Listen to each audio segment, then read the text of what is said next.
Mr. Chairman, and also for convening this hearing today to discuss this very important topic of marine debris resulting from last year's devastating earthquake and tsunami in Japan.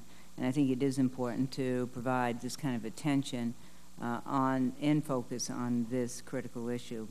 On March 11, 2011, the island nation was struck by a 9.0 magnitude earthquake, causing a tsunami that resulted in tremendous devastation, as we all know, killing nearly 16,000 people, with an additional 3,000 still missing and presumed dead. Over 200 square miles were inundated. Some waves traveled more than 6 miles inland, reaching a maximum height of over 100 feet in some places.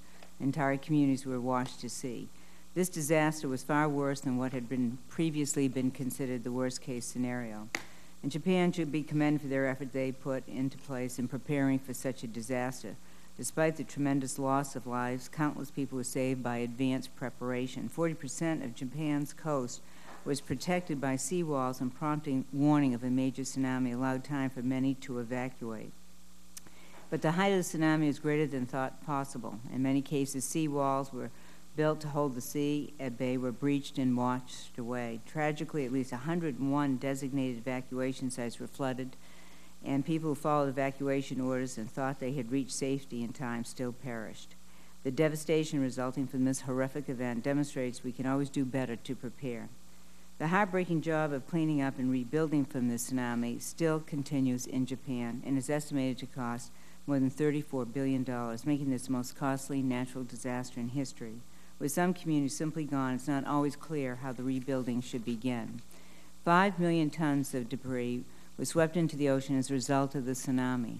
Much of this sank just offshore, but some of it, as much as 1.5 million tons, continued to float and was carried out to sea by the winds and currents. This debris includes boats, household goods, children's toys, everything from infrastructure to personal possessions. The first items to arrive in our waters were high windage items, those items that float high enough in the water to be primarily blown by the wind. A recently updated model from NOAA that includes actual wind and current conditions from the past year suggests that tsunami debris likely began to arrive in the winter of 2011 to 2012. The first confirmed debris from the tsunami was identified on March 20th this year when a 160-foot fishing boat was spotted off the coast of Canada. Recognizing that this ship posed a navigational hazard to mariners, the Coast Guard sank it 17 days later. We do not actually know how much more debris is coming our way, nor do we know what will wash ashore. Low windage items that are primarily moved by the ocean currents will take longer to reach our Pacific coastline. It'll be years before we'll know the extent of the debris. This will add to the already substantial burden that marine debris places on our oceans.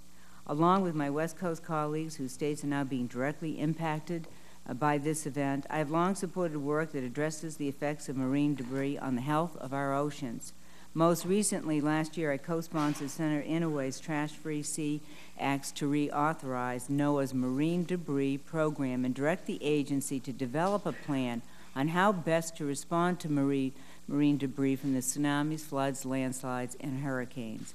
And yet, despite the ongoing problem of marine debris and the expected increase in marine debris from the Japanese tsunami, the President's budget request proposed a reduction in funding to this program.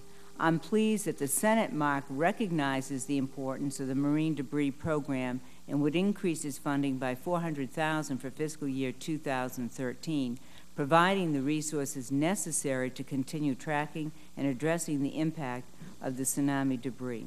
I look forward to hearing from our witnesses today, learning more about this topic. David Kennedy, I appreciate the excellent job that you and your staff have conducted at the National Ocean Services in keeping us up to date regarding the status of debris from the tsunami. Admiral Thomas, the Coast Guard is our first line of defense against this wave of debris coming towards our shores. I'm eager to hear more about the Coast Guard's plans in addressing this very consequential issue that has potentially safety and navigational hazards posed of serious nature by the tsunami debris. Thank you, Mr. Chairman. Thank you very much. And let me turn to Senator Kennedy.